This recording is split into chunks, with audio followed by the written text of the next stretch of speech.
आपण इकडे फिरायला जायचं, तिकडे फिरायला जायचं, तिकडे गेल्यानंतर असं करायचं, तसं करायचं, फोटो काढायचे असं म्हणता माहिती आहे ना. आपली ट्रिप आहे ना बऱ्याच वेळा वावरामध्येच गेली बरं का. तर नमस्कार मित्रांनो, आमच्या कॉलेजमध्ये ना बरेच दिवस झालं ट्रिपचं नियोजन चाललेलं, पण आज जरा आम्ही मनाव घेतलं. म्हणलं आम्ही मनाव घेतल्याशिवाय ट्रिपच जाणार नाही. त्याच्यामुळे समीकडे अध्यक्ष काम दिलं होतं, माझ्याकडे सचिव काम होतं, मी पॉईंट काढत होते. म्हणलं एक काम करा ना, एवढं इकडे तिकडे जाऊस तर आमच्या वावरात चला ना, आमच्या एका तुकड्यात गहू या, दुसऱ्या तुकड्यात ऊस आहे, तिसऱ्या तुकड्यात कांदा या, रोज एक एक तुकडं घेतलं तर फ्रीमध्ये ट्रिप होऊन जाईल. पण गरीबाचं कोण ऐकत आहे, त्याच्यामुळे यांचा कार्यक्रम भरला म्हणून आम्ही कार्यक्रमाला गेलो होतो. कार्यक्रम झाल्यानंतर वडापाव होता. म्हणलं आता मस्त नारड्या खाली जाणार नाही, पण आता आले म्हणल्यावरती अन्नाचा अपमान कशाला करायचा, त्याच्यामुळे बळबळ ठासू ठासू नारड्या खाली घातला. कार्यक्रम संपल्यानंतर फायनली आमचं कॉलेज पण चालू होतं. मग आम्ही बाहेर आलो. आमच्या दीपीला कपडे घ्यायचे होते. आमावश्या पौर्णिमेत नाही 3 कपडेच घेऊन जाते, परत येतच नाही तोंड दाखवायला. मी तरी कधीतरी येते कॉलेजमध्ये तोंड दाखवायला, पण दीपीच्या नावाने ना कधी कॉलेजचं नाव घ्यायचंच नाही बरं का. तिने कपडे घेतल्यानंतर आहे ना, आपण जरा श्रीगोंद्यात जरा काम होते, कसं कामाची मी आहे ना, त्याच्यामुळे काम वगैरे झाल्यानंतर उन्हात आणायचं बोंबलं थिंडू नको, आधीच घसा जाम झालाय, परत ताप आल्यावरती तुला कोणी उचलायचं नाही. अशा प्रकारे ना सगळं झाल्यानंतर आपण घरी निघालो.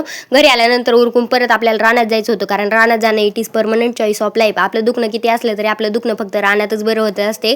थोडाफार घसा झालाय क्लिअर, तुमच्या आशीर्वादाने बरं आहे आता. Bye bye.